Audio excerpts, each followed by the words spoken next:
To learn about the off-grid lifestyle and to be inspired to live your dreams, click subscribe so you don't miss anything. Hit the bell notification. So I think tomorrow it's supposed to dry out a little bit, no more rain. It looks like it's clearing up already today. It's late in the afternoon now.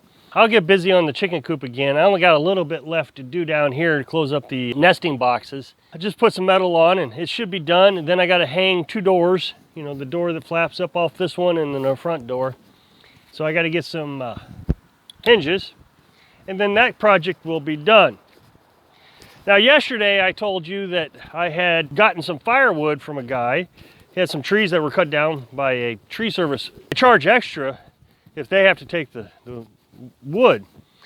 So last night I stayed out here and got all the big rounds split. I don't know if you remember what they look like. If you didn't, go check out yesterday's video. But I got all those split with the splitting maul. That went really well. Now I got a lot of it stacked up too. So that's really starting to take shape down here on my second leg of my wood pile here. So you can see I got 4 cords here. By the time this one's done, it'll probably be another cord, and then I'll come back up, and then I'll have a strip down the center also. And then I'm gonna build a pole barn over this. Now I've said many times I'm gonna use cedar post, and I'm just gonna put it in concrete buckets basically. They have these concrete tubes you can buy. But somebody suggested using a Walmart bucket, and I really like that idea. Walmart buckets are pretty cheap. They're 4-gallon buckets, and they're not quite 5 gallons. And then I got all this here. I got to get that cut up with a chainsaw. I mean, some of them are okay, but a lot of them are just way too big. So I'm going to have to get that cut up and stacked. Well, some of them need split too, so split and stacked. That made at least a half a cord, I really do think. I'm really proud of that. And then today I went back over to the guy's house. I got another truckload. Now, everything you see here, I had to split with them all at the guy's house. These things were huge. I couldn't lift them. And Carolyn's got a bad back. She'll do a little bit of work lifting. So she swung them all a few times. Now, there was a lot of them that we couldn't split. And what it is the wetter the wood internally, the harder it is to split. So it's got to dry out. Now this came from a different tree. There was 2 trees, so the bigger round ones I couldn't get split. This one I was able to split, not nearly as easy as this one. What I don't understand is this one here, what you see here, was from the same tree. I couldn't split over there. It made no sense. I just couldn't figure it out. So I got another truckload, so that's another half a cord. Now this really wore me out. Boy, I'm tired today. But I had a couple things going against me. So this morning I got at 4:30 just like I always do. And boy, I thought, man, I'm really tired. What's wrong with me? I got plenty of sleep. I know I slept well. Well, I got online to do some work. I work online. I have a job. So I got online. The company's server had not reset yet. And it resets every morning at 4 o'clock. I get up at 4:30 just to make sure that it had time to reset. And so it didn't reset, and I'm investigating, trying to figure out what happened. So for a half hour, I'm not having any success, and I'm trying to find a help button, you know, something that can help me figure out what happened. I couldn't find a help button. So at 5 o'clock, I get this message, server has reset. Well, I've never seen that message before because I always get up at 4:30. And I thought, wait, it's 5 o'clock. And then it hit me. I bet this is daylight savings time where you lose an hour. So I Googled it, and sure enough, today was the day. So I took some shortcuts on my job. I'll finish up tonight, but I had to take some shortcuts because I needed a nap, because I knew I was going to have to go over and get some wood. And then I had to split all that wood, which wasn't so bad splitting this stuff, but the stuff that wouldn't split just wore me out, and that's the stuff I started with.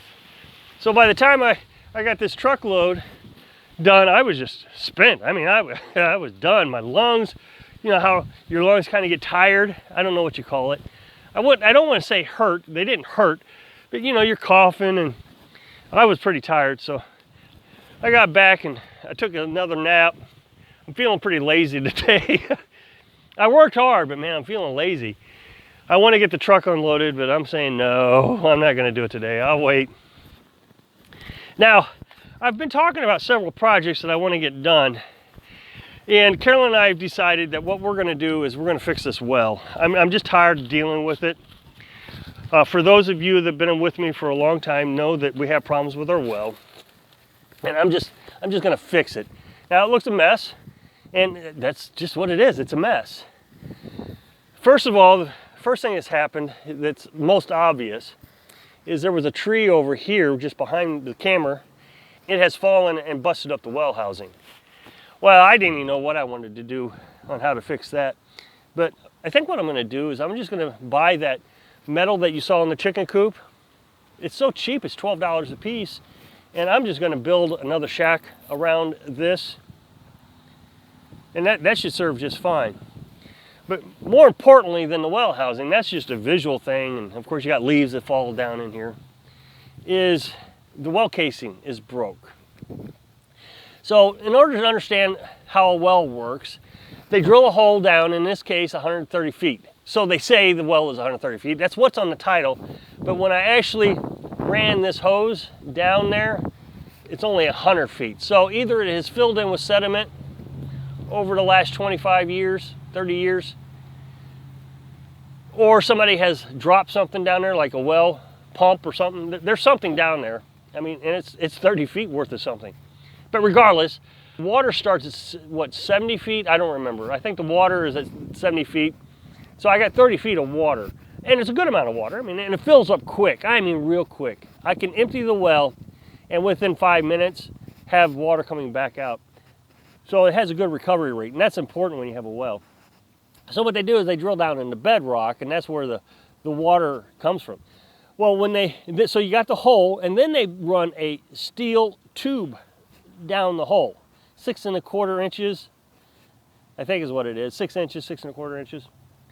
That tube is called a well casing, and it's steel. Surprising to me, well casings only have a 25-year life expectancy. Well, when you look down with a flashlight, you can get down about 30 feet, I'm guessing, maybe 15 feet. You can see a crack in the well casing, and it looks like it's actually shifted. So what happens is roots start to encroach, and those roots just push up against the well casing, and the well casing's rusting, and then getting weaker, and the roots just push them off. So I got to fix that. Well, the only way you can fix it, and you can Google this, is you put a well liner in it.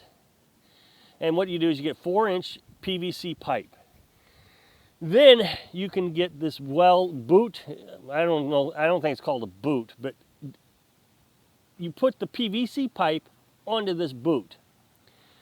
And what it does is that boot seals up against the well casing. So you drive that boot down with the PVC pipe. So what happens now is you've just created a new well liner, or well casing, or whatever you want to call it. And it's only 4 inches in diameter. Well, my pump is 5.5 inches diameter, so I'm going to have to replace that too. So the boot is at $92. The well pump's going to be like $150. But that's okay. I'm actually kind of excited about getting a smaller well pump because it's going to use less electricity, which would be better on the generator, and I might be able to run it on the inverter without having to replace the inverter. I'm going to start working on this project within the next few weeks, days. I got to get the chicken coop fixed first, and I got to get the chicken run done, and I'll show you the chicken run. There's not much left to do on that stuff.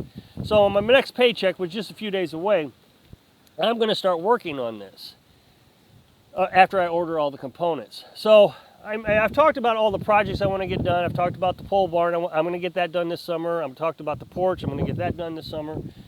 I think the next project after the well is the porch, because Carolyn, I need to get that covered up so Carolyn can cook without getting rained on. I mean, we got this little canopy now, the camping canopy, and it does pretty good. Don't get me wrong, it's nice, but water still can get into her stove and it's hard to light. The other night we wanted popcorn and we couldn't get popcorn because the stove was wet, and it was too late to make it. So that's the next project, and it won't take long to do.